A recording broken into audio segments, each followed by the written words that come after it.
start this afternoon's session. I want to welcome you back from lunch. I hope you enjoyed the food, and I also trust and hope that you were able to visit the pavilions that we have here outside in the Hall of Heroes and downstairs. I did some rounds and I found very interesting solutions and information in those pavilions. We are starting 3 minutes earlier than what we said, which is unheard of here. That is great. That's a good omen, I would say, and that would allow us to really cover the whole spectrum of issues in this very, very important leadership roundtable. As you know, the theme is bringing South-South and triangular cooperation to bear during the implementation of the post-2015 development agenda. Let me introduce the panelists. Ms. Gina Casal, who is the Associate Administrator and Undersecretary General of the United Nations Development Program. Ms. Rebecca Greenspan, she is the Secretary General of the Secretaría General Iberoamericana, CEGIB. Ms. Sherry Truss, she is Executive Secretary of the Integral Development at the OAS, and also she is the head of the Inter-American Agency for Cooperation and Development here at the Organization of American States. Mr. Ling Young, who's Director General of UNIDO. And our moderator of the roundtable is Mr. Raj Kumar, who's President of DEVEX.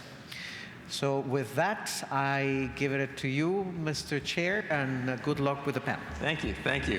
Thank you, Ambassador, and thank you to all of you for coming out here on a rainy day. We're thrilled to have you and to have an interesting conversation in what is going to be 5 days of very dynamic discussion about really the future of the world. No small topics this week at the Expo.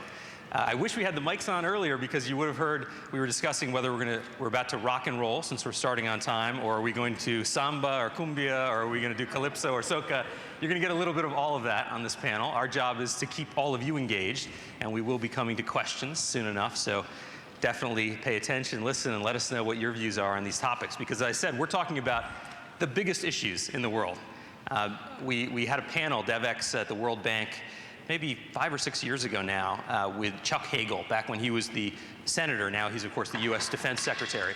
And I recall in that panel at the World Bank, hundreds of people, almost all people working at the World Bank were there, and of course they wanted to ask questions to the senator, and I was moderating, and they would come up to the microphone and say, well, here at the bank, and after a few of these, Senator Hagel said, sorry, which bank are you referring to? And of course, everybody knew which bank they were referring to, but they didn't quite get the joke. And it took another 2 or 3 or 4 people before he said, hey, listen, which bank are you referring to? And I think his point was, the world is big now. You know, we work in big and influential and important institutions, but the world is getting bigger. It's getting more complex. There are many more stakeholders than before. We can't assume that institutions that have been around a long time, that have a lot of influence and power, that they themselves can control the new world we're heading into. It's much more complex than that. And that's what we want to get into today. In fact, that's why there's this idea of South-South. It's a much bigger world, right, than here in Washington, D.C. And how do we engage that world in new ways, new and dynamic ways? Many of you are probably part of this post-2015 agenda discussion and debate that's happening. And if you're looking at it carefully, it's awfully complex, right? There's so many targets, there's so many metrics that will define where we head over the next 15 years. There's one big broad point, though, which is that we are on a path to literally end poverty. Which means in our lifetimes, those of us who are in this room, if we get it right in the next 15 years, we can say we were there when poverty was ended. It's that big of an idea that's out there, and it's actually possible at this point in history. Now, it's not going to happen easily. And the people who are with me here on stage are part of the reason that this is possible. These are people working at the forefront of some of these key issues, connecting what's working in the South with other opportunities, innovations, and challenges. So I want to get into a conversation with all of them and hear from them about what's working, what's happening, what is this new world we're heading into when we talk post-2015? What is it going to mean for those of us in this room who are working in global development, who care about these issues? So I want to start with Gina. who is obviously at UNDP, so she has kind of a perch to see the broad picture of what's happening. And I think one of the big questions you get if you say South-South to development experts, first thing they say is, what's the South? Is there a South anymore? I mean, are you going to put China in the same category as a small island state in the Caribbean? What is the South? And the second question they have is, well, what is the institution that's going to drive this forward? We have, obviously, UN institutions, we have the OAS, we have the World Bank, we have so many institutions, but what's the architecture look like? So we have the goal, 15 years from now. How are we going to get there? Thank you. Thank you for your question. I think during my speech, I touch upon some of the questions the question you are raising now, and it's basically, I think, nobody can do alone, anything related to the post-2015 agenda.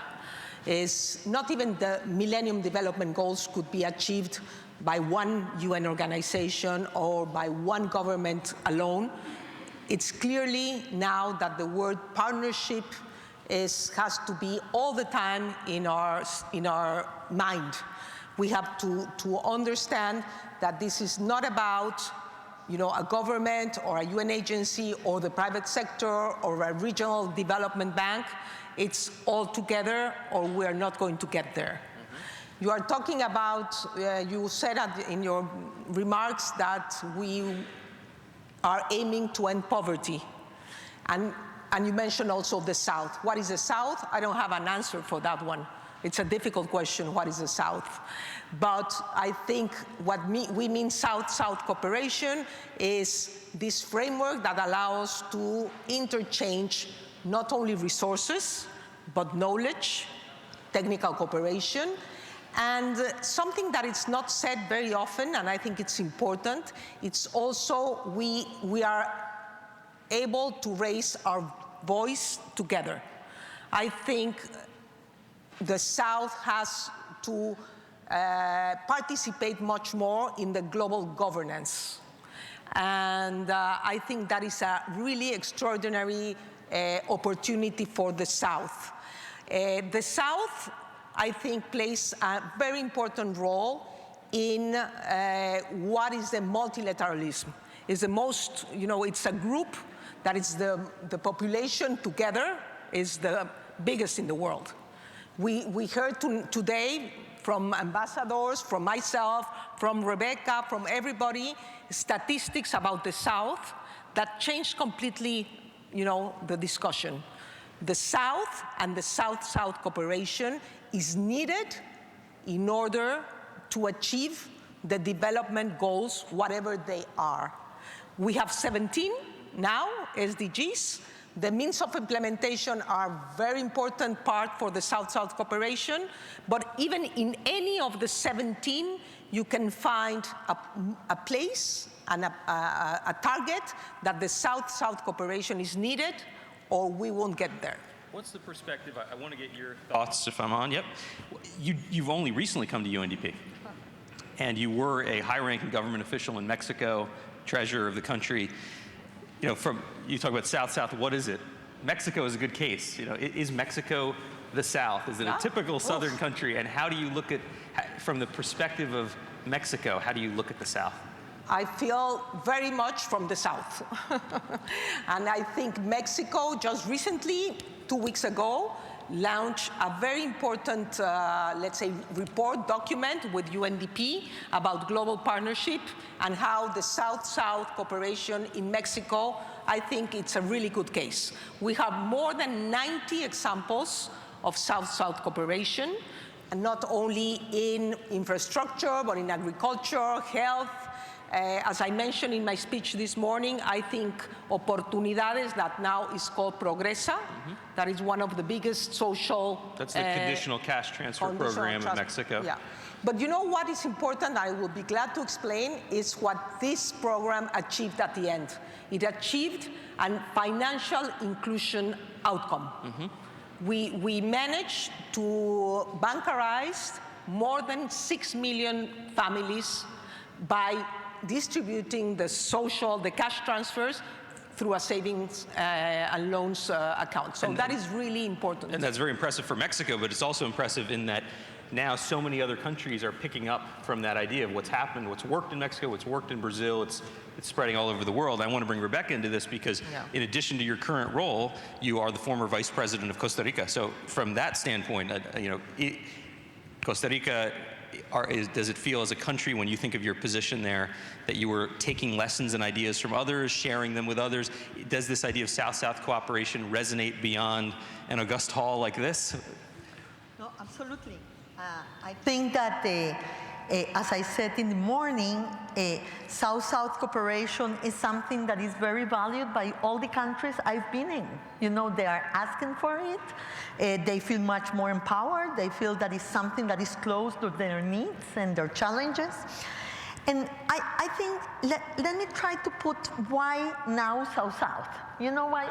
You know, I really believe that before, in development cooperation, when you had the North-South paradigm, it also meant that what happened in the South was not an experience worthwhile looking at for the rest of the countries that needed development. So in a way, the North-South paradigm was that the South looked to the North for the answers to their problem. So the path for development was to go the path the North went through. Isn't there the same danger now, though, that you have the Mexicos and Brazils, Chinas and Indias, that we call them South, but that they will basically become the new North in this paradigm? Yeah, no, it's true, but that's not true. You know, I think that it's true that there is a danger, but it's not true that that is happening. And the reason why that is not happening is that they are not the North. You know, part of the problem, I think, is that we think about these big economies, like very powerful economies right now, but they are developing countries. That's right. They are countries, when you look at their GDP per capita, is several times below the one in the US, and the one in Europe, and the one in the developed world. So they are big, they are powerful, but they are not developed countries. They are not the North. And one thing that we have to understand is that they want to exert their leadership and their solidarity with the ones that have been there with them for all these years. That is the South. It's not that they want to graduate to be the North, like was like the paradigm before. They want to be what they are and exert, you know, their possibilities of horizontal cooperation and solidarity with the ones that they are much closer to their needs and their challenges. That's a very interesting point. And of course, even just focusing on the countries does mask what's happening underneath. I think 3/4 of the world's poor live in middle-income countries. Yes. And so you mentioned some of the big ones that have enormous challenges with poverty internally, and really this issue of inequality is being talked about in just about every capital in the world, including here in the United States. It's not a developed world or a southern or northern issue. So I want to get Sherry into this discussion because we're talking about South-South, but I want to know, is anything actually working? What are the results? Because you've got a very unique position here at the OAS in that you wear a policy hat, you get to think big, but you also wear a programmatic hat. You actually have to run projects and show whether they worked or they didn't. So what is working? What is not? Well, there are a couple of things that I want to just put on the table first off. And I think the initial question that the moderator asked was very thought-provoking, because really, when we have these discussions, and this particular one about global South-South cooperation, implicit in all that are a series of questions. And one is really, what is the definition now? And that's the question that you posed. And as I was preparing for this, and this is something that I've been saying for a bit in terms of our own work here, almost everything that we do, given that it's occurring in a context hemispherically and globally that's constantly evolving, is forcing us to rethink, refine, and redefine what it is that we think we know about the particular issues that are relevant to how we work. Now, for us, for South-South cooperation, clearly in the OAS, this has been an issue that we have dealt with for a very long time. Since back in the 80s, the OIS began talking about how can we promote South-South cooperation more. This is particularly important for our member states because if you look at the composition of the OIS, it has amazing asymmetries in terms of size and development. And underlying all of that is a recognition that we have relationships that are evolving and that are changing. And that, as one of the speakers said this morning, each of our member states has value to contribute. And so there is no country that's too big or too small to either learn or to contribute. And so for us, as we're looking at South-South cooperation, it is really partly about the redefinition of those relationships and the formation of strategic partnerships, harking on what Rebecca says, no longer sort of the North-South paradigm, but really the development of strategic partnerships across the board that can move issues. For us, as you mentioned, we have kind of double hats because obviously we're looking at the policy aspects. We have a number of meetings of ministers of the various areas, labor, education, social development, and so on. But we also have the task of also implementation. And so for us, finding that nexus between policy formulation and then programmatic formulation and action is absolutely critical. And within the context of the multilateral space, we know that we don't have infinite resources, ever. And that's never going to happen. It's just the reality. And so what we found is that by working with countries and leveraging the capabilities, the experiences, the expertise, and the capacities that reside within those countries in terms of experiences lived, lessons learned, and being able to share those with colleague member states really does have an important part to play. One, by sharing those experiences and learning, countries are able to have really what is a generational leap in terms of development because they don't have to start from scratch all over again. So they're saving time, energy, resources, and crossing learning curves by being able to share those experiences and lessons. The second thing is that we're able to actually put together joint ventures very often and facilitate the matchmaking that can do business in country and make things work. I'm going to give you an example just from this year alone. Everybody knows about the US-Brazil biofuels partnership agreement. Okay, we had one Central American country, Honduras, who came to the OIS and they said, we want to do more in terms of our own energy security and developing our renewable energy sources. And so we began doing all of the studies and looking at what we could do.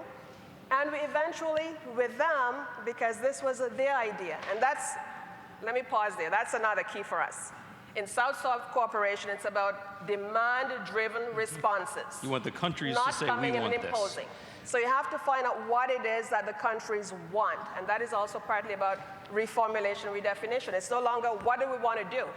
It's how can we facilitate what that country needs as expressed by that country. So we were able to build an ethanol plant in Honduras, which now is operating using sugarcane from one of the rural areas, Catacamas. There's a relationship with the local university, and so their engineers are a part of this. And so not only were we able to help with the energy situation, but we were able to help build a technological capacity, learning, and create jobs.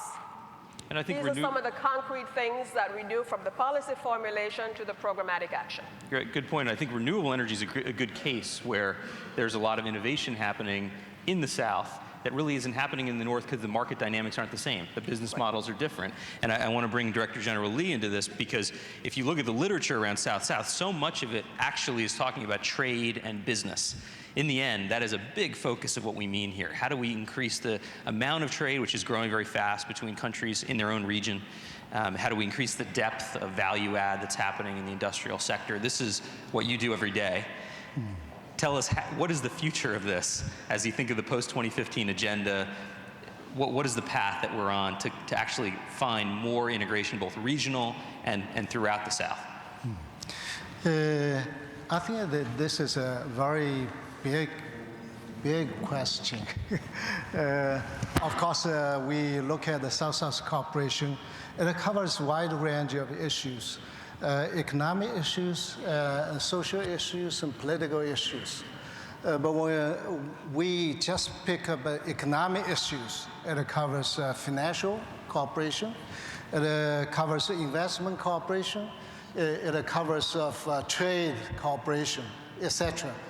So I think numerous facts or results proved that this kind of cooperation is so important for the regional development, for the global development. Of course, we seen that WTO is a kind of a negotiation place for trade agreement or so, but actually how to generate trade is important among the member states. If we do not have the capability to produce the equipment, produce the commodities, and what's the use for us to discuss the trade agreement? That is the core of the issue. So lots of countries, I think now the least developed countries, as a focus of UNIDO. And their two ratios are very low. Agriculture productivity ratio, very low. Second is industrial level, very, very low. So there's only way for those countries to export is their national resources, national endowment. It covers maybe 45 or close to 45% of all commodities in trade, but large chunk of that is manufacturing goods. So that is why the country, if they would like to reach the say or decision-making process of the trade, first they should generate a capacity to manufacturing. But can I push back on that for a second? I was at a dinner where there was an engineer from Google, and he stood up and said, you know, the way that all of you in the international development community are looking at this is wrong because the technology is going to move much faster than UN organizations and other multilaterals can move. And he's saying, you know, if you look at the history of manufacturing and you look at the history of development, they've tracked very close, where most countries use light manufacturing, relatively cheap labor to move up the ladder of development. But if robotics becomes so cheap, which today the average cost to operate a factory robot is something like $4 an hour, and the average worker in some lesser developed countries might be $1 to $2 an hour, middle income or lesser developed. They're getting close. Those lines are converging. So, you know, I wonder as we look out to 2030, we're talking about the post-2015 goals, do we have to change the model of industrial development for the countries that are still at the bottom? Certainly, this is very clear. And for the 21st century, there's a very big factor affecting all of individuals' life and the country as well as the technology advancement. Just look at the IT business. And lots of new thinking, new ways of living, new ways of production being created. Now look at the telephone. Telephone now in the future, in least developed country, needn't go through those lines, poles to be built. They could establish the cell phone system that will be more cost effective. That's it. Second is due to the high tech. Those all 3D printing. It's amazing when you see the 3D printing products. It's fascinating. I'm very happy that this kind of cooperation already being initiated among a group of countries in different regions. For instance, in LAC region, I just received a kind of project approved by the group of LAC region. They would like to invite UNIDO to implement this as local value chains for Paraguay, for Uruguay, for Brazil. But for what? They exactly focusing on the 3D printing, IT business. That is South-South cooperation. And so in the 21st century, I read a book about the third industrial revolution. It's a combination of the new energy with IT business. And look at the little bit imagination. We have batteries. We have battery to store the energy.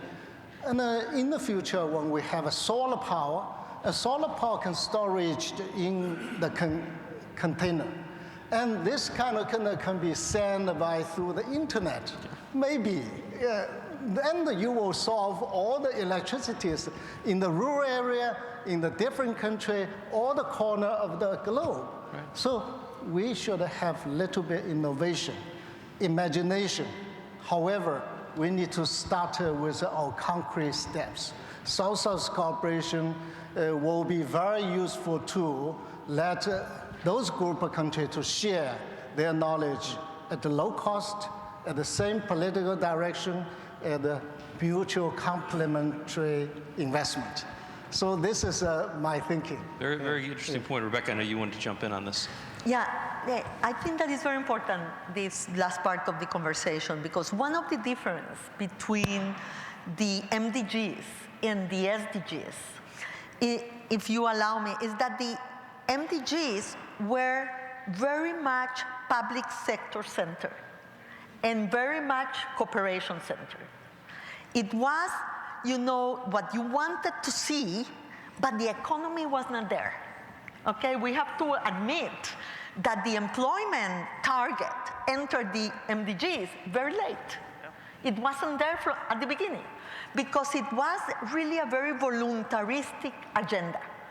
It has been fantastic because it really has moved public policy, and a lot of things have happened because of the MDGs. But the difference with respect to the SDGs that we are moving towards is that the public sector alone won't be able to make it happen. And that's the point I think that Gina was making. You will need the investment, the private sector, the trade to come together into this agenda for the SDGs to be possible. And so the economy will have to be part of the discussion, as Mr. Lee was saying. Mm-hmm. And that will come very strongly, and it came very strongly not only in the open working group, but in the group of experts for financing for sustainable development.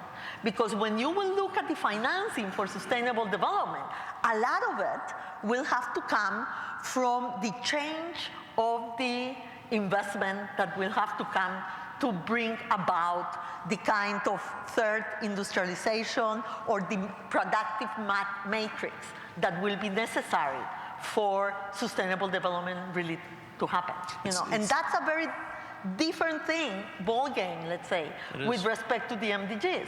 And that's why this agenda is universal. The MDGs were for the developing countries. 7 of the 8 targets were for the development countries.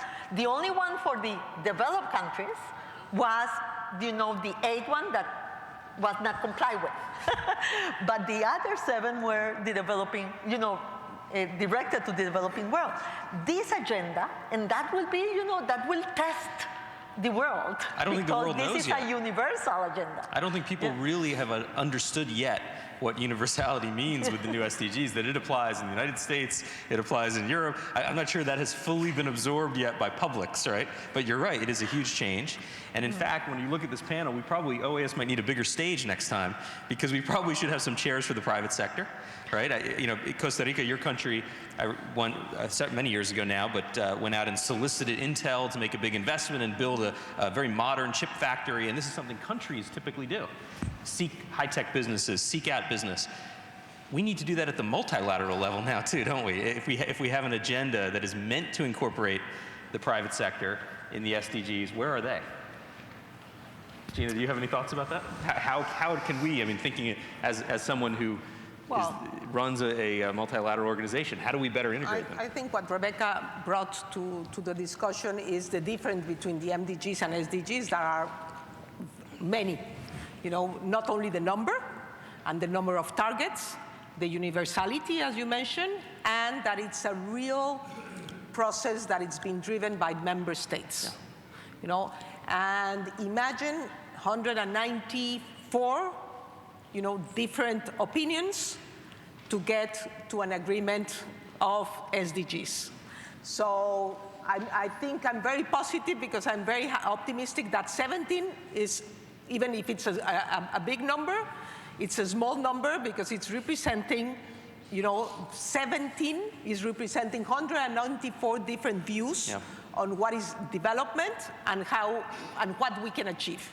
As Rebecca mentioned, the same way that in the MDGs, the 8th one was the means of implementation.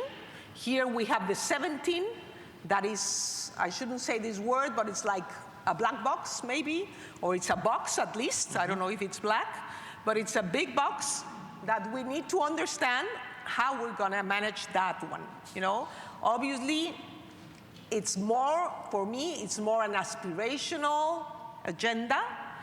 We cannot find, a one-on-one financing mechanism for each one of them. It's a lot about governments changing their policies towards those goals, but it's not about, finding, and I think private sector is, in some cases, a very controversial, element in development agendas. But I think this now, without us, I think the ECE person was saying, public-private partnerships are needed.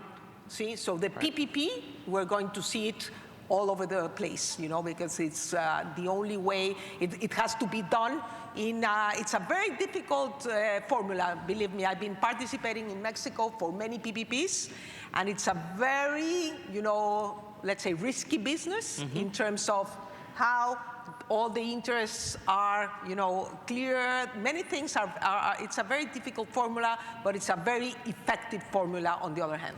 Yeah, there's some new big players coming in. Sherry and I were talking before the panel started that the big institutions in development that have been around a long time are key and they're critical, but when you want to solve a specific problem, you create the Global Fund or Gavi or GAIN. There's so many of these vertical new institutions that are coming. And so you wonder, as we look ahead 15 years from now, will we have 17 new vertical, one for each of the targets? What is the future architecture like? Sherry, do you have any thoughts about that? Well, it's kind of interesting, sort of how we're looking at all of this. And Rebecca started this conversation, and Gina has continued it. But I think one of the key things for me that has stood out in terms of the formulation of the SDGs is that this has been a much more consultative process from the beginning. And while we see member states driving the discussion and the elaboration of the SDGs, there's also been input from civil society and from the private sector. This, I think, is key because what it's showing is that clearly at all levels, we're understanding that those basic partnerships are going to have to be in place if we're going to be able to do anything. Not only are they important, they're now necessary. And I'd like to do a little bit of a plug here for the OIS because I think within the context of what we do here, certainly with our economic development programs, our social development, human development programs, we have been incorporating partners into these programs, whether it's civil society or with the Inter-American Competitiveness Network, which has private sector companies very much a part of, or the Inter-American Labor Network, where we have ministers of labor working jointly with labor unions and with the private sector. Why do I mention all this? Because with the SDGs, as with anything else, we need buy-in. And that ties back in too with another issue that you raised earlier. Now with technology, everything in terms of information is available at a moment's notice. And we have a citizenry that's much more engaged. They want to know what's happening. They will be active in terms of making demands, and governments have to be able to be responsive. Ideally, development becomes a competitive market, a more competitive market in itself, right? Where organizations are playing against each other for their position. And I want to get Director General Lee's view on this because we do have a couple of big new institutions entering this market, the Asian Infrastructure Investment Bank, the new BRICS Bank, I guess they're calling it the New Development Bank. You're the former Vice Minister of Finance, so I've got to ask you while you're here, well, what do you think of these two new big institutions? These are major new players in the global development landscape. Are they going to push the rest of us to think differently? What will their agenda be? Yeah. I think the development financing is a very important topic. For just now, you mentioned 17 pillar goals, so maybe 17 different funds or so linked.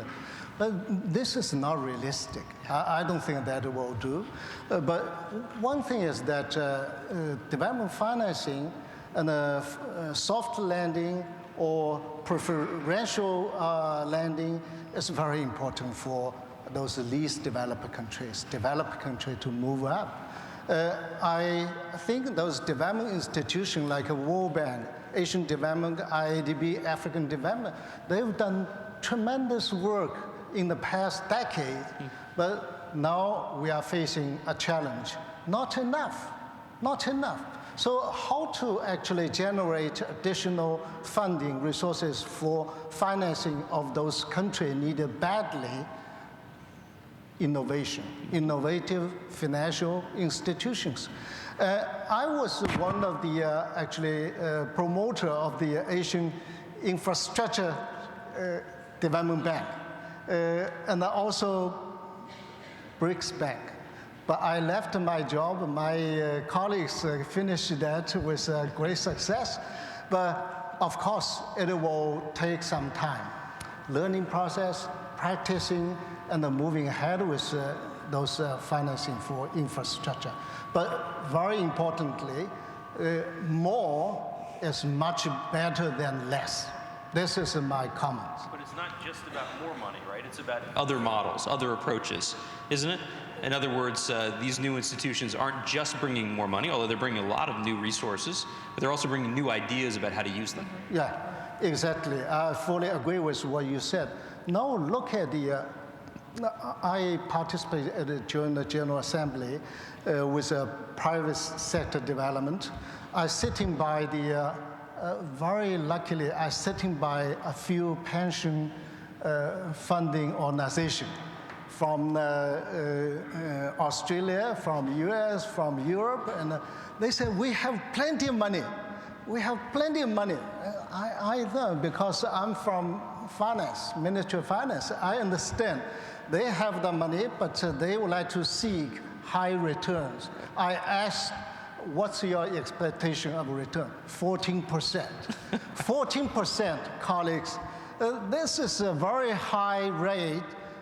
Developing country, least developed, cannot afford, of course cannot afford, but how to mobilize resources to finance those countries? So with a kind of support from different countries, a kind of capital adequacy, and also sovereign rating, and mobilize resources from market. And those pension funds will buy the loans, buy those security market products with low price. And then just like a World Bank, ADB, and those, they borrow from the market with very low price and relend to the country with little bit margin up. That is a way that development institutions usually do. I think they will do the same, but do the same. I want to get Rebecca's thoughts on this because I know you have to leave. We're about to lose you. If you look up Rebecca's Twitter feed, it's basically one photo of her visiting with the president of a country and then another photo of her visiting with another president of another country. You've got, I think you're on maybe you're going to be the next Secretary General of the United Nations or something. It's an incredible tour that she's got going on around the world in your current role. And I wonder, with all of that access you have, listening to what people are saying in different capitals around Latin America, what are you hearing about this kind of conversation when it comes to the new sources of financing, the international architecture? What do countries want to see from the international system over the next 15 years?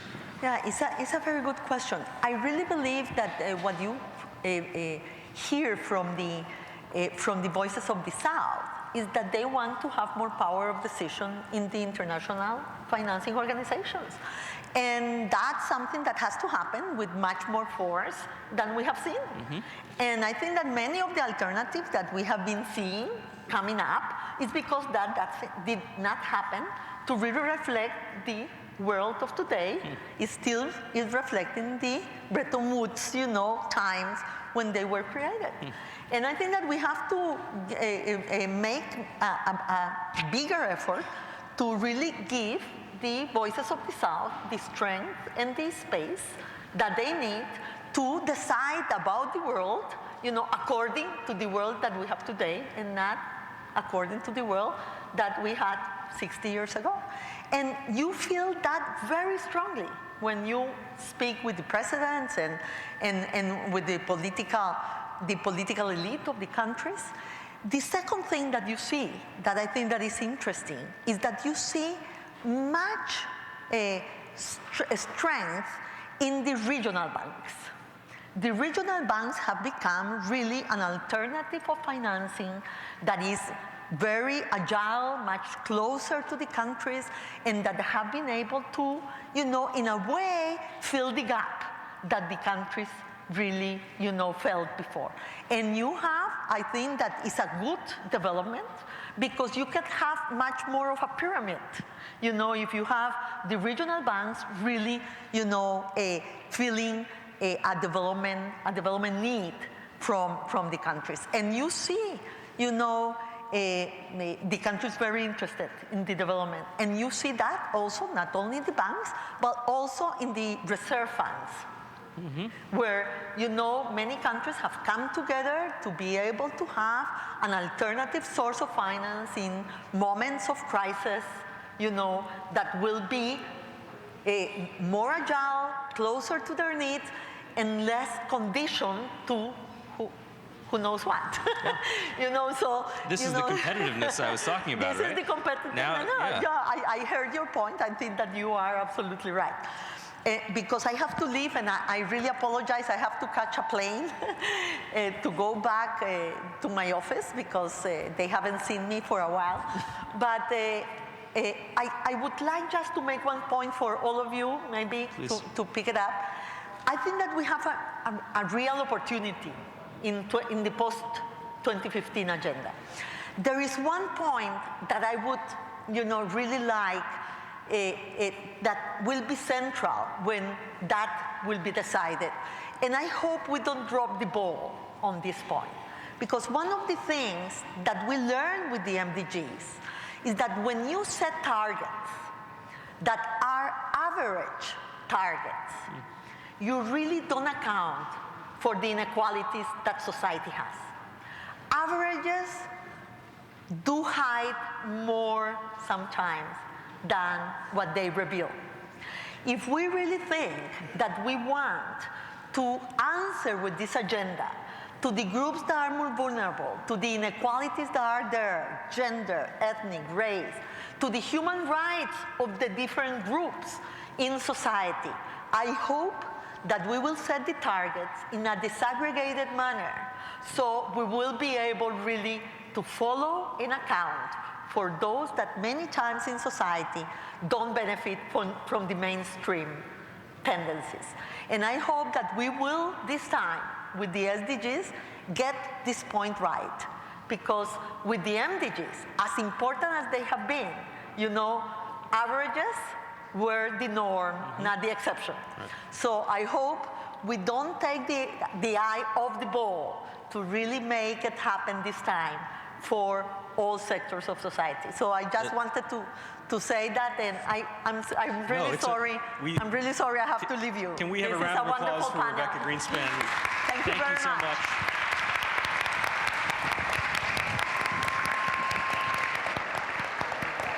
We have something for you before you go. May I ask the director and where is Ambassador Momen to come here to the podium, please, because we want to present to Ms. Rebecca Greenspan. Thank you so much. Yes, we do it here. And I don't know if it's good because of this. I don't know if we do it here in front.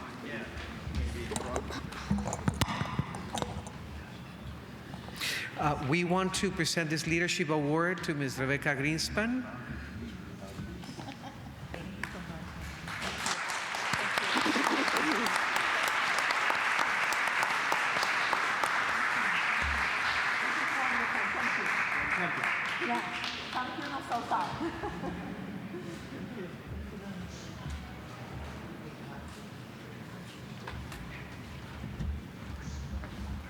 Thank you very much, and our excuses to the moderator. Now, please, you can continue, please. Commercial interruption. Rebecca left us with a great... Rebecca left us with a challenging point that I think we should pick up on. Because of course, the difficulty with the MDGs in part is that you look at the big picture results and it kind of hides what's actually happening both within countries and also within the broader international system. It can look like we're doing better than we actually are in many places. And if you want to really focus in on what is the one issue that ought to unite the world as a global challenge, it really is inequity. I mean, this inequality is something every country on earth is going through today. And when we think of universality around these goals, this is something we could all come together around. So she leaves us with a very important point, which is let's make sure we're not hiding that. If that's the biggest issue, let's make sure we're not hiding it. I wonder, at UNDP, how do you look at this? What are your thoughts?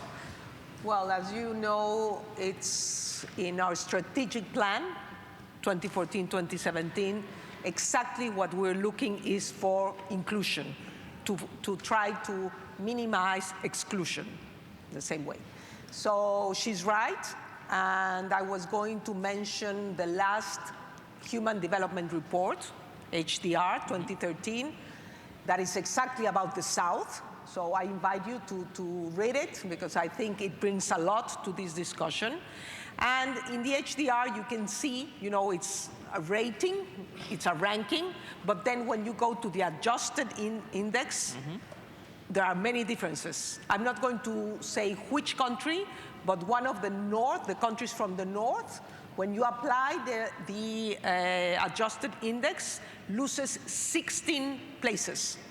16 positions, you can look at it. Wow. So I think it's really important. I can see that in the SDGs. I don't remember exactly, but the word inclusion is everywhere. We need inclusive growth. He can tell you SDG number 9 is about inclusive industrialization. So the word inclusive is all over the place. And obviously, it's one of the things that we need for sure to be ready to tackle in the new agenda. Another difference that I think, and this is good news, I think the MDGs, that was the first attempt to do something like that, took a long time to start doing it. It started maybe 3 years after everything started moving. Then 5 years was when really it was the effort, very, very focused. So I think the SDGs, we need to aim to do it from day one. So I think there are lessons learned that could be, very much applied to this new one. And just to, before you take me out of the floor, I think he touched very good point about the institutional investors. I think, as he mentioned, the pension funds, I was in charge of the United Nations Pension Fund, and I know what he's saying. We need to have at least 3.5% real-term return, and that is 8% maybe nominal. So we need to find a way, to match the needs of the institutional investors in terms of yield, and, the long-term projects like infrastructure. And we need to find innovative ways of reducing risk in risk management, because that is why the rate is so high in this type of projects. So I think innovation, as you were saying, it's key element in this new financing development. It's a very good point, because most people, when we say innovation, I think the standard reaction is, oh, you mean technology. No. You mean rolling out some new tools. But actually, the innovation in finance is a huge area of focus, because these pension funds you mentioned, they actually can't get the returns they need for the scale they need in the developed world anymore. The rich countries are not growing as fast as they were before. They need to invest more, and they simply need those mechanisms that will let them do it. I want to pick up on something that we just started discussing about industrial development. Anybody who travels in the developing world, it becomes very obvious when you go to a capital city, you see a lot of investment. Some of it's south-south, technically, right? Lots of investment coming from many countries, new buildings, new roads. But then the rural areas, when you travel just a little bit outside of the capital, you see huge gaps, and this gets to the point of inequity. So I wonder, when we think of our industrial development policy and the amount of urbanization happening, the amount of investment being clustered in capital cities and other major cities. How do we address that from an international systems perspective? Thank you. This is a really question appropriate for UNIDO DG to answer. Industrialization, we all know manufacturing industry. It's important. Why it's important, why it matters. Let's look at the history. All those advanced countries, we used to call them industrialized countries. They gone through the first industrial revolution, and it lasted about more than 100 years or so. Then they become the advanced country.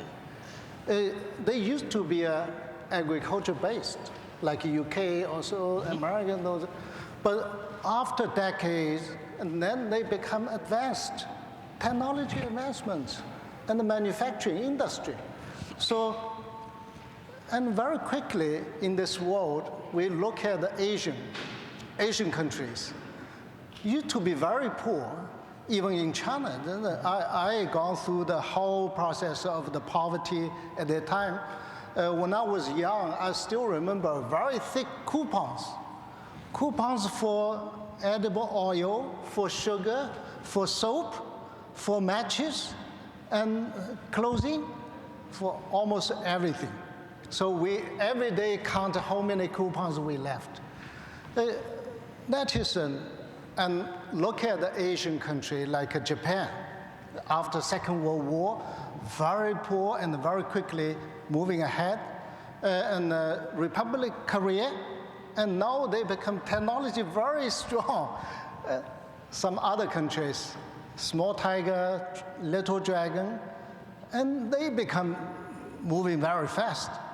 Now China followed, Vietnam followed, Cambodia followed, all those countries. Now India is also catching up. I'm very happy.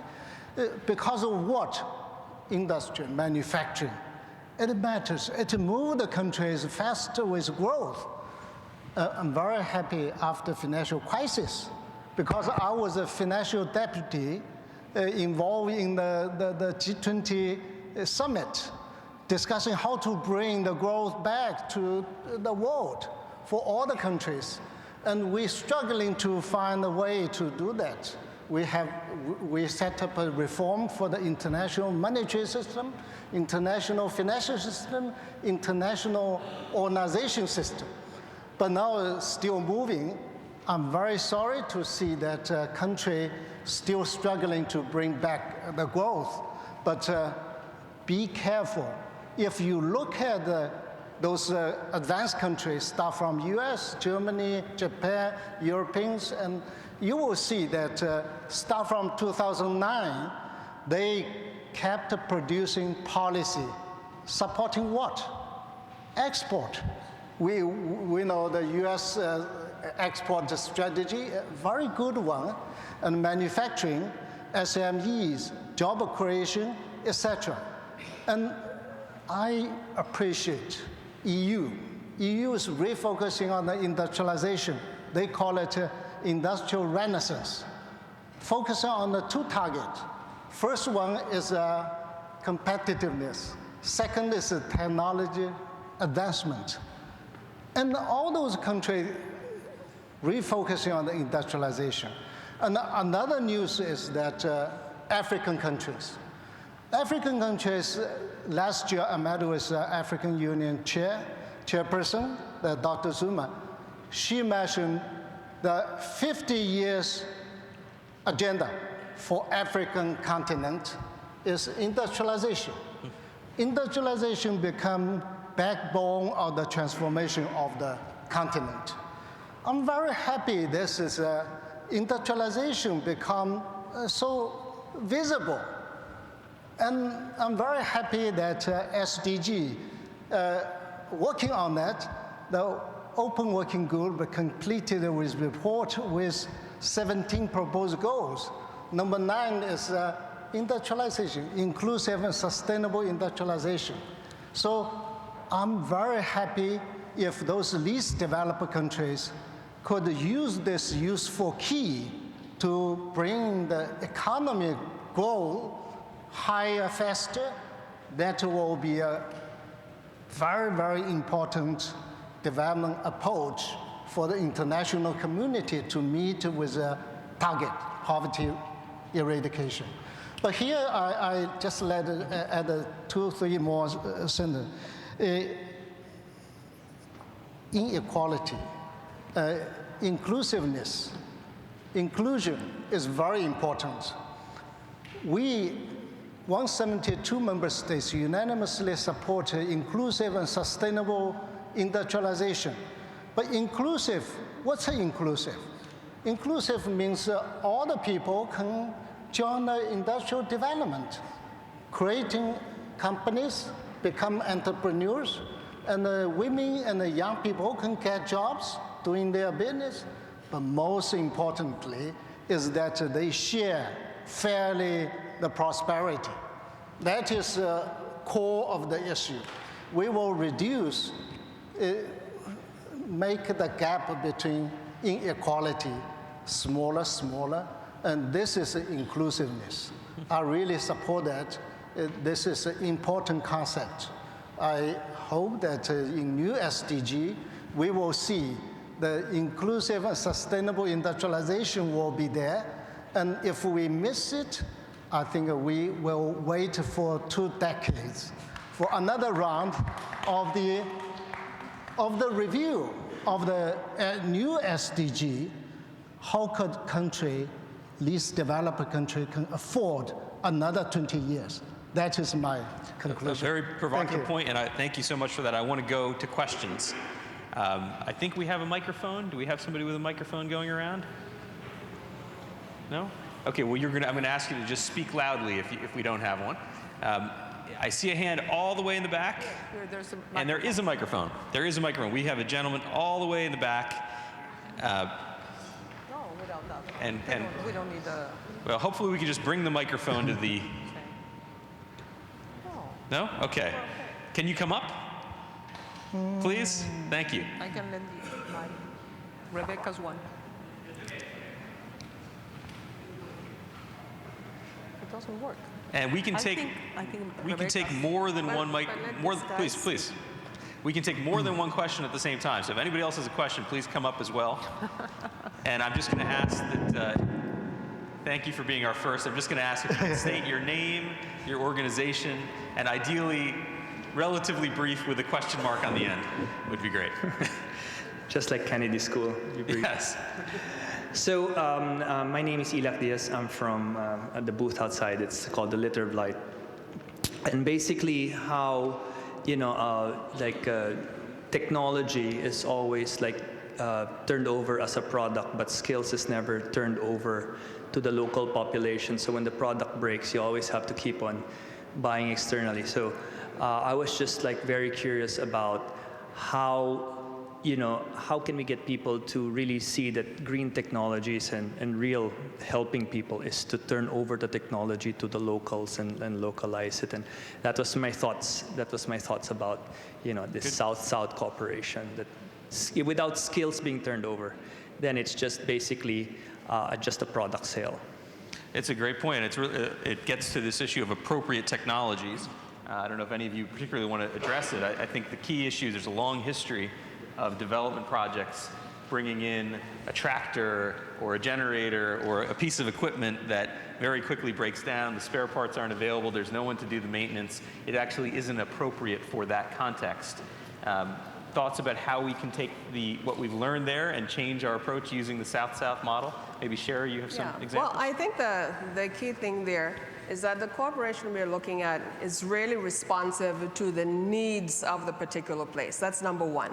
Number two, anything that we do, certainly within the context of the OIS, has capacity building built in. Because the idea is not that you go in and you parachute and you sort of do a project and leave. The idea is that you work with the people in country to be able to build a program, to be able to institute change, to be able to adapt policies. But when you leave, that expertise and that capacity must have been built up in country. That's number one.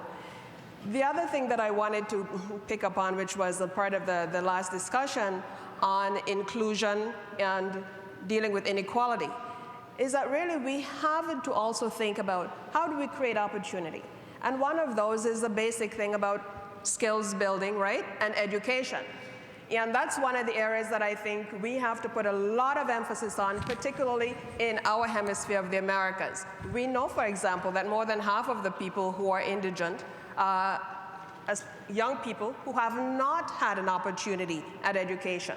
So we need to look at building some of those basic skills, delivering quality education to everyone, including those living in situations of vulnerability and those living in rural areas perhaps that are hard to reach.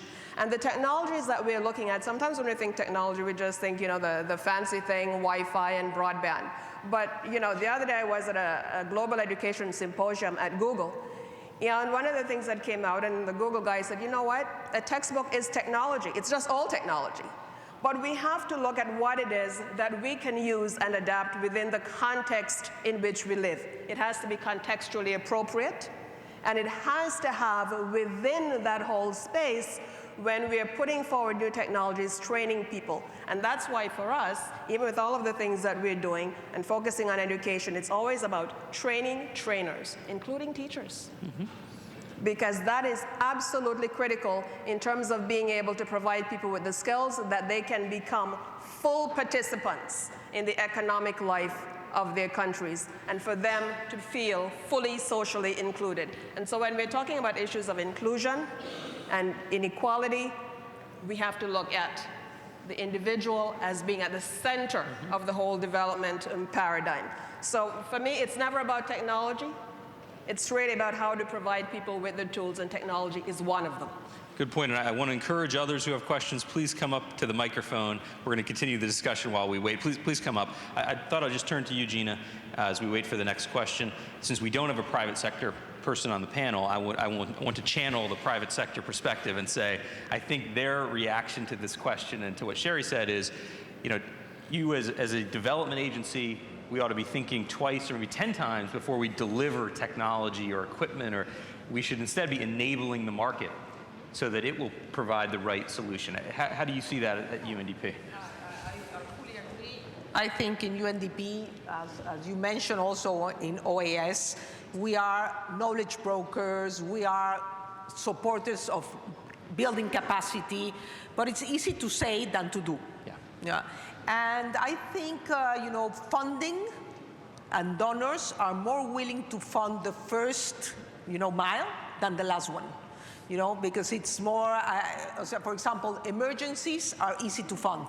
You know, Ebola, for example. You know, Ebola, for the Ebola in itself, it's easy. The early recovery part and the part that it's building capacity and really, you know, building resilience for the next crisis, it's more difficult to fund. So also there are some things that also the donor side and the funding side have to think about, you know, not only, as you said, dropping. I used to work in World Food Program, and we tend, you know, not to just drop the food, but it's drop the food and learn and teach them, you know, other things and other resilient mechanisms for the future. No? So I think it's a very important point. A lot there we could follow up on, but I want to go to our next question, please. Your name and organization. Well, thank you very much. My name is Yusuf. I'm the Director General of International Cooperation, Minister of Foreign Affairs, Sudan. You have asked a question about the definition of South, and various answers were given. And I wish to consult with the panelists if what I'm going to say would also fall as part of the definition of South. I believe that South is a political term since the time of Julius Nyerere of Tanzania. It isn't something that had emerged a few years back. It has a history. And because of the inequities in the international economic order, this term has come out. Because of the conditionality that was placed on the transfer of technology, this term has come out. Because of the feeling that the poorer countries, they should unite together in order to have a better status in the World Economic Order. So it is a political term. And as such, this South-South cooperation may need to have its own economic institutions, because the existing institutions that govern the world economy today, they did not participate in their making, and they did not participate effectively in building up the principles governing those institutions. I'm talking about Bretton Woods, et cetera, to the extent that now we have only one international currency, which is, I think, unfair. I would say unfair, because the future of this world should be placed on balance. And I think the emergence of the South now and the recent formations like BRICS and so forth might lead to a better and brighter future for the world based on competition. So we need to also capitalize on principles such as no conditionality when you give finance to anything, and transparency, inclusiveness, as correctly said by the Director General, and so forth. I don't know if the panelists would agree with me that this is a turning point in the history of the world, that now countries of the South, like BRICS, started to pull themselves together. And I think this should be the start to also improvise or come with new principles. This is the point I wanted to raise, and I wonder if any of the panelists or distinguished panelists would agree with me. Thank you very much. Thank you very much. I think one thing that you'll get a lot of agreement on, I'm guessing from everyone in this hall, is that if you look at the difference between the year 2000, when the MDGs began, and the year 2015, the biggest difference in the world is the rise of the South, right? The difference in the size of the economies, in the growth, in the power and influence of many, many countries that we call the South. Hugely different versus when Julius Nyerere in Tanzania maybe coined this term a long time ago. But I think one of your points is pretty provocative, so I want to zero in on that, and that's this issue of conditionality. The new BRICS Bank, or which is called the New Development Bank, the Asian Infrastructure Investment Bank, are two of the most high profile, but of course there are many other institutions coming up as well. And this is one of the key sticking points when we think about sustainability, environmental sustainability, social inclusion. Will those financing mechanisms have the same kinds of requirements that some countries in the South push back on, or will they not? And I wonder, Director General Lee, if you could start us off on that, since you have intimate knowledge of the beginnings, at least, of two of those big institutions, and we'll ask the other panelists as well. I think just now I already mentioned about the two new development financial institutions. Because they were born, it's just like a historical trend. It's time mature for them to be born. Of course, they will have their own charter. They agreed by all members of the shareholder. So, but I think our friends from Sudan mentioned that one important is conditionality.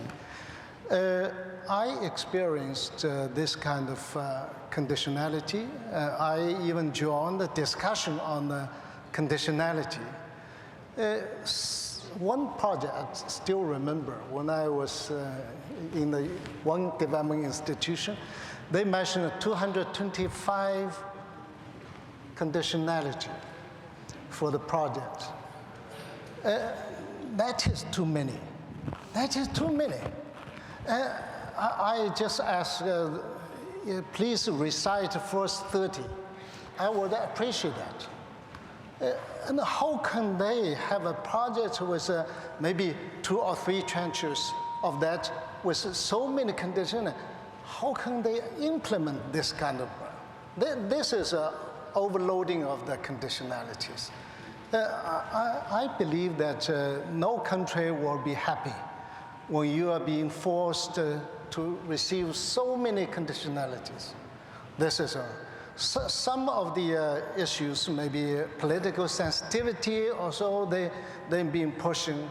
I think the country cannot accept that. Also maybe some cases, but regular conditionality, I just would like to assure you, any organization will have. When you go to a commercial bank, they will ask you a question, check 30 questions. You worked before, and your salary, you have a mortgage before. So those questions, I think, are the same, similar, for the standardized operation. So I believe those organizations will have similar kind of conditionalities. Similar to commercial banks?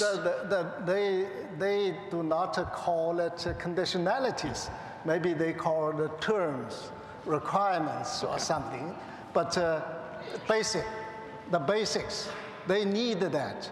I don't think they said just, oh, I'm Lyon, please give me loan, 200 million, and they just give me that. No, not possible. That is not a business. But to Yusuf's point, do you think there will be any kinds of social or environmental or other conditions beyond what a typical international, let's say, bank might do, a commercial bank? Well, I understand you make a very compelling point that we don't want to go to 225 conditions, but will there be any, even if it's simple, or do you think these new institutions will be much more just like pure financial institutions? I think this is not a pure financial institutions. They're mainly to support the country in need with infrastructure, with manufacturing, with agriculture development, or health, education, etc.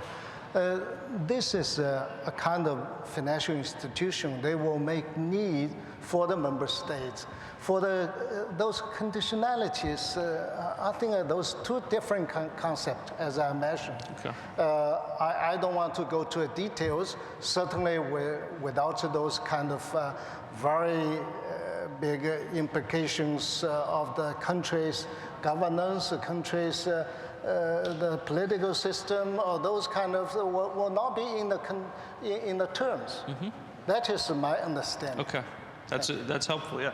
You have thoughts about this as well, Gina? No, I was going to say, I didn't say it at the beginning, but if you look for the definition of the Global South, it's basically those countries that have medium or low Human Development Index, Mm-hmm. So it's kind of, as Rebecca was saying, these hidden things in the index are very clear, but I think that is the way, even if it's a political, and I agree with you, it's a political term, it's measured like that. No?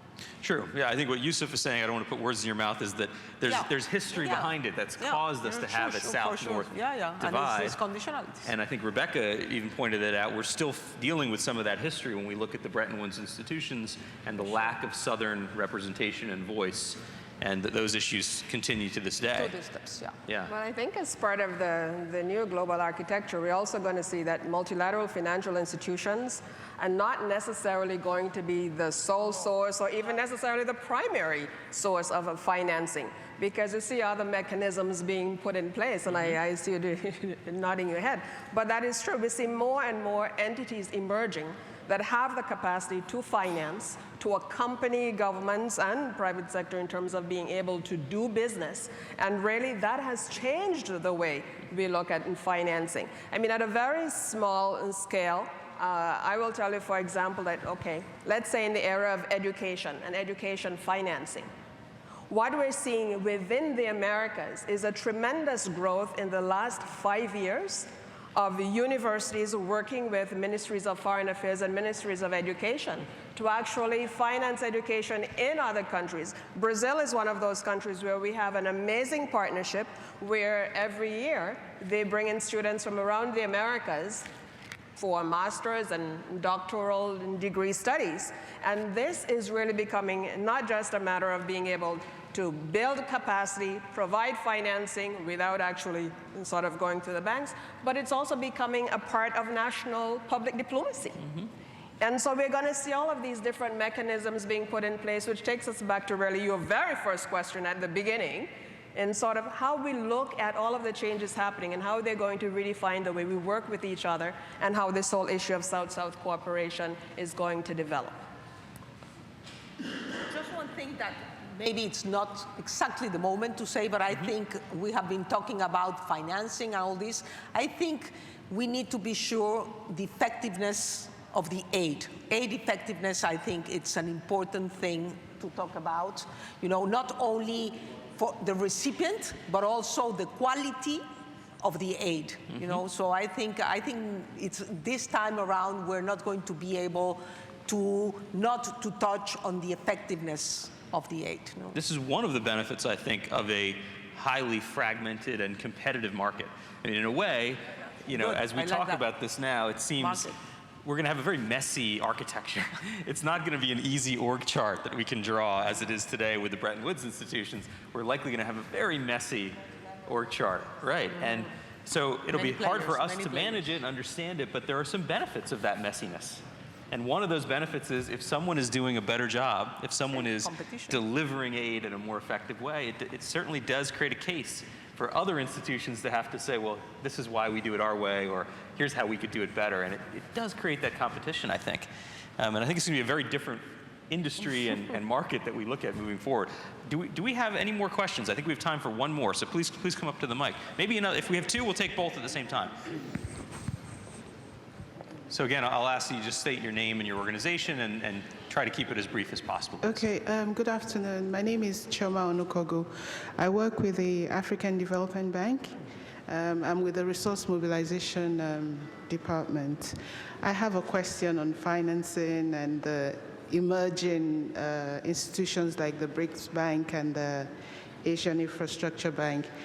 You find that the shareholders, the potential shareholders of these new institutions are also shareholders of existing institutions like the Bretton Woods institutions and the Regional Development Bank. How do you think, Mr. Director General, how do you think these new institutions would impact on the membership of on their membership in the existing institutions? I'd like to hear your thoughts on that. Thank you. Please.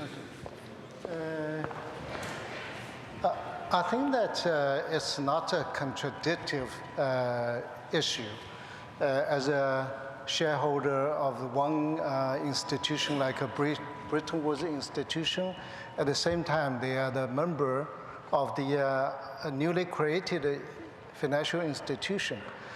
Because in this world, there's so many countries become the owner of the stakeholder of the different institution as well.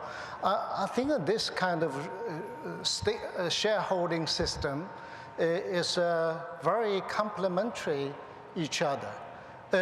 Well, of course, in the future, if those two institutions run smoothly, and those shareholders certainly will reflect their practice in the Bretton Woods institutions. So this will be very good connection to develop a kind of new format of the financing, which is useful for those countries needed those kind of development financing. So this is a very good structure. And I heard that those Asian Infrastructure Development Bank, actually they open the door for the country to join that institution. That is very good with vision. The BRICS, of course, they are also open. I'm very happy to hear that. That is a life or death of the institution. If they keep open, keep an innovative approach, keep that new thinking, they will have very good business in the future. Thank you. Very good question, and I think my sense, please come up to the mic, we're ready to take your question. My sense is that it's going to make for some very interesting board meetings at a minimum. Please let us know your name and your organization. Hi, good afternoon. And I'm with the Department of Sustainable Development of the OES.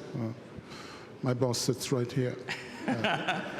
I wanted to go to a point that was made very, very early in the discussions, and that point was that the needs that are going to be generated by the SDGs, needs and development generally, are beyond the scope of any one agency or country or government.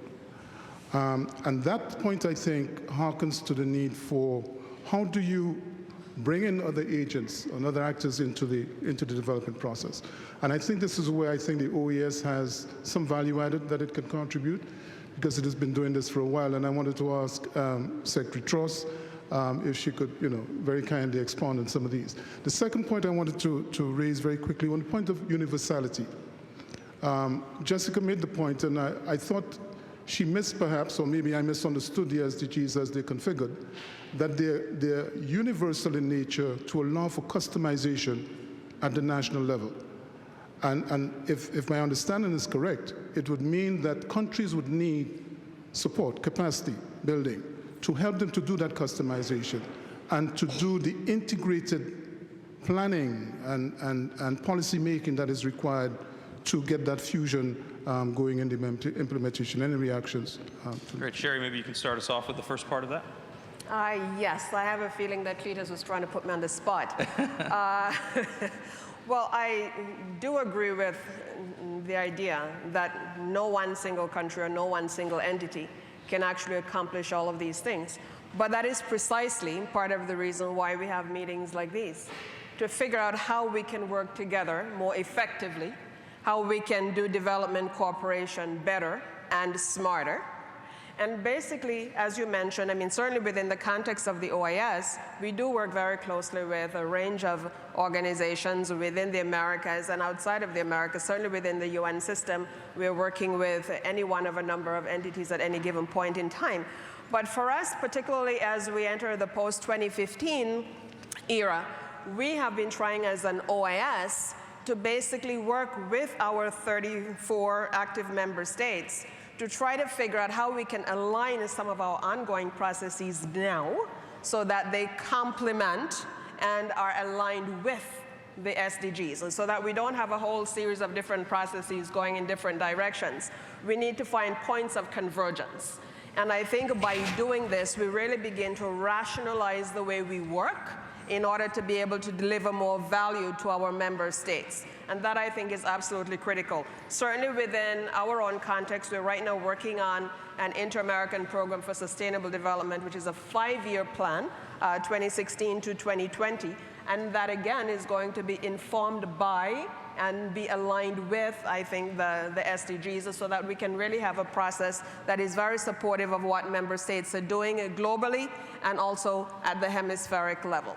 So that's number one. Number two, I believe that as we're looking at the changes in South-South cooperation, we within the multilateral space also have to challenge ourselves to figure out how we can also adapt and innovate in terms of our own processes and in terms of our own way that we work, to be able to be more responsive, to be more agile, to be more nimble in terms of the way we can respond to the demands of our member states. Because we cannot think, okay, and this is one of the criticisms that I hear a lot from our member states and at very senior levels when working with some of our banks, for example, that there's a request made and 5 years later, when you get the response, you don't even remember what the initial question was or why you even wanted it.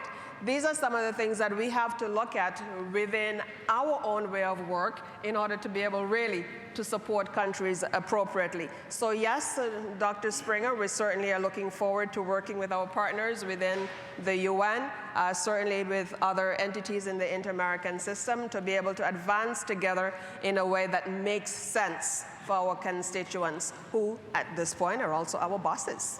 Do you have anything to follow up on that as we conclude? This will be our last. I think what you are saying, we can maybe summarize in what we call fit for purpose. So I think, all the UN, in the UN and international organizations need to be fit for purpose. Because if not, it's not about who's going to implement the agenda. It's obviously, and I repeat, the 2014-2017 strategic plan of UNDP. It's all about the new agenda.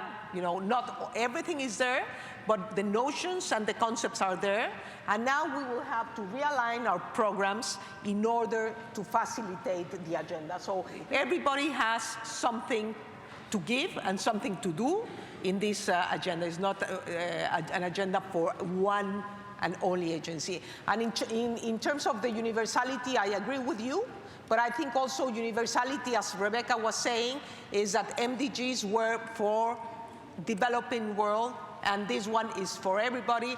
And I see every time you mention how is the United States is going to, report on some of these indicators and other northern countries, it's going to be very interesting exercise. It will be. Lee, you have any final thoughts? Final thoughts about how to actually strengthen South-South cooperation. This Expo being conducted for 7th time, I really believe it's a very good platform for this group of countries to exchange with their knowledge, with their financing, with the idea of investment, etc. So this process actually started a long time ago. But now, in recent years, being more visible and more noticed with a kind of willingness of those group of countries to push ahead with South-South cooperation. So that is why during the speech, I committed to UNIDO would like to join this as one partner of this group, and we will strongly promote not only our own mandate approved by member states, but also will join our hand in hand with our UN family members in their different responsibilities.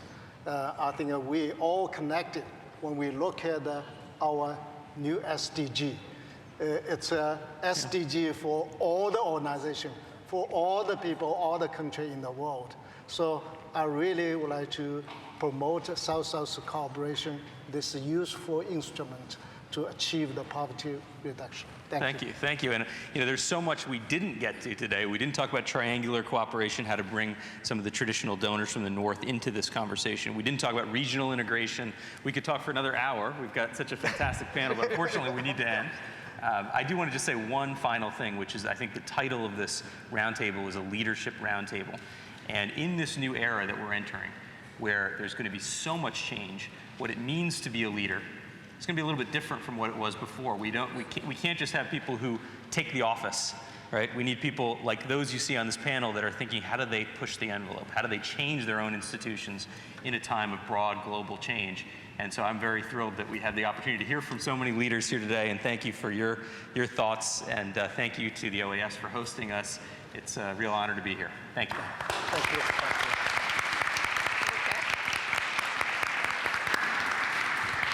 Thank you. Thank you very much, Raf, for this excellent moderation. And I also want to thank our panelists.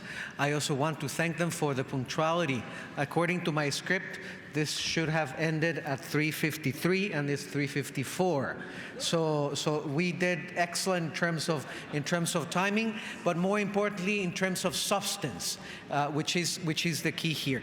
I want to invite to the podium the Ambassador Moment, the chairman of the high-level committee, and also Director Yiping So.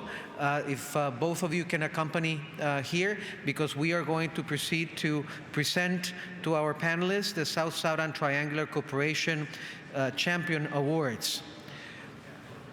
Please.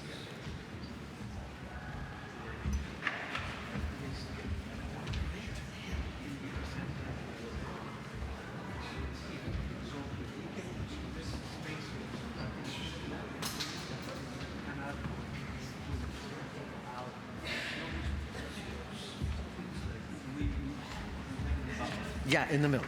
Yes. May I first call Ms. Gina Casar, the Associate Administrator and Secretary General of the United Nations Development Program, to receive the award?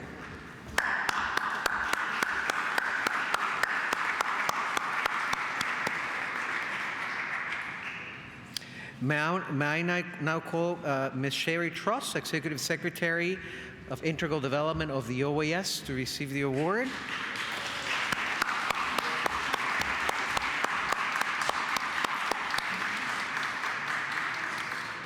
May I now call Mr. Lee Young, Director General of UNIDO, to receive the award.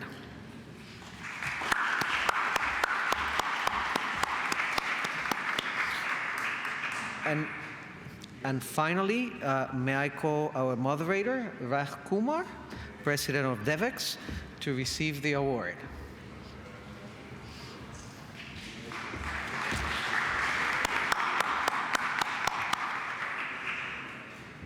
Can I finally ask our moderator and our panelists and the two distinguished gentlemen to remain and put together for a group photo with the awards? Yes, please, thank you.